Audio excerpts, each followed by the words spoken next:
I represent the European movement. We are a membership organisation around the country, and we will be campaigning for the UK to remain in the European Union.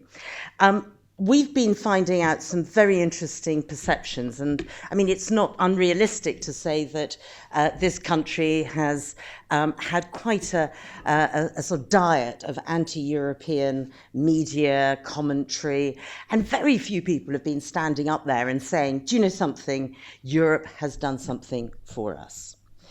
Our research is showing us, sort of anecdotally, everybody north of Nottingham thinks that the European Union is a capitalist conspiracy.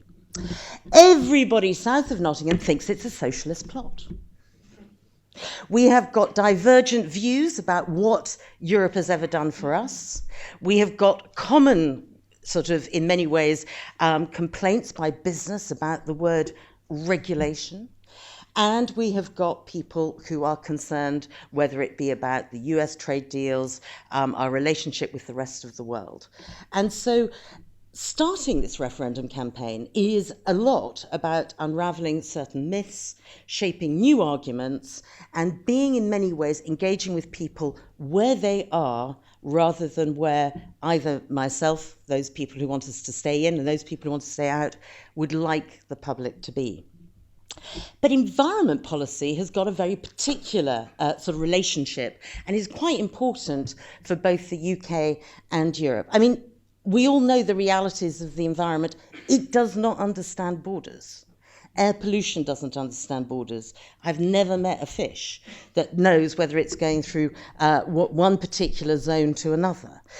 We have got issues around, in some ways, British leadership. We have created an extraordinary, in many ways, European-based treaty around CFCs. And I certainly remember very well Surfers Against Sewage. And they used to go onto the beach with blow-up brown, rather large inflatables to try and make their point. So we have achieved a huge amount. But that is in many ways the natural environment. There is also the environmental businesses, and in many ways, many of you represented here today. And that includes resource efficiency, waste management, recycling, issues on energy and renewables targets. These are an area that Europe has taken a huge leadership on, and that we should, in many ways, I would say that, I'm going to ask you, how many of your businesses are actually interrelated with EU regulation, where your business is being driven by regulation that your customers have to comply with? Very interesting. So that's maybe about 70% of people in this room. Actually, their business is interrelated to EU law. The second question I wanted to ask, and maybe I also ask it of Matthew, is to what extent do you feel that you have a voice when those regulations are being developed? How strong do you think that your organisation, your trade bodies have in shaping the environmental standards that are coming out of Europe? Right. Now, you reflect very much the general public, who does feel that they are a victim of Europe. And in many ways, that is the sort of general perception. Actually, when you start to look at some of the environmental legislation, so much of it is also generated by, in many ways, business lobbying from the UK. In many ways, some of our existing high standards. In many ways, our supply chains that are absolutely demanding the highest standards we can possibly have. So, for example, the oil and gas sector. The oil and gas sector health and safety regulation is the highest in the world. It is setting benchmarks across Europe. And what we're doing is, in many ways, shaping certain parts of legislation where we are raising the standard to where we are. But just think about what would happen if we came out. So firstly, any lawyers in the room? Yes, we've got lawyers here.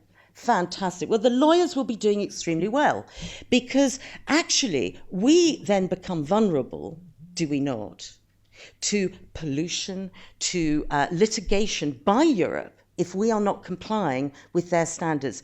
If a neighbouring country is not living up to exactly the same standards, all those dastardly regulations, we then become liable for actually having an impact on other countries in Europe. We start to lose our voice, and we start to in many ways lose our traction on both your businesses but also your business influences. Now, standards, which again all of you are complying with, European standards, often enforced, often in many ways redesigned and reshaped by the UK. These standards give huge certainty for your investment. I don't know what your investment sort of periods are, but let's say between 5, 7, 10-year periods, you need to know and have that certainty. Now, we come out of Europe, and may I tell you, the great excitement of John Redwood, the great excitement of Owen Paterson, they'll be there with the scissors. They won't be scissors, they'll be shears. They'll be coming through, rafting through all this regulation without understanding all the interrelationships, all the businesses that are related to those regulations, and who are servicing companies who are delivering standards at the highest level. So I think we've got to be extremely careful in our sector here. This is a sector that has been shaped by Europe, being shaped by Britain's standards, being in many ways implemented by European directives. And if you believe that the environment is going to be totally safe in the hands of those people who are excited by Brexit, I think you have to start reading a little bit more about what Owen Paterson's speech and his views on the environment are. And this is the most remarkable time, is it not, for us to be coming out of Europe, when many of you are in the services sector. In the next 3 to 4 years, we will have a single market in services, which will change the whole dynamic of this so-called deficit between us and Europe, because Europe is, or particularly Germany, has more manufacturing than we do. This is the moment when the UK is actually at a huge advantage, and where the EU is going to deliver a marketplace open to many of the companies in this room with absolute equal standards and equal access. I'm doing a lot of UKIP rallies. I come out almost alive. Today is a much, much more benign environment. But I finish with my courageous, I think, a courageous speech where I go into some very unusual environments by saying, whatever you think of Europe, Europe will impact what happens in this country. Whatever we do, whether we come out or stay in, Europe is our neighbourhood. And to ensure that my friends in UKIP understand this, my proposition is, if we're not at the top table, we might find ourselves on the menu. Thank you.